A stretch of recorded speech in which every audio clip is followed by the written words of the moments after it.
leadership needs to start from within. You need to lead yourself first before you can lead others. Ang madalas kasing nangyayari, other people would want to become managers and leaders and all para hindi na sila magtrabaho. Ang hirap magdisiplina ng ibang tao kung ikaw nga hindi disiplinado sa sarili.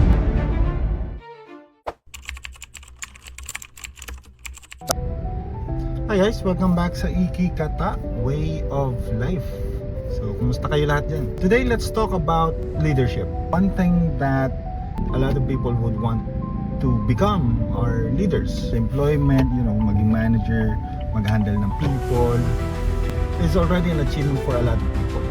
They are aiming a lot of times to gain that position. Actually, for me, it's not more about of a position. It's more of a personality.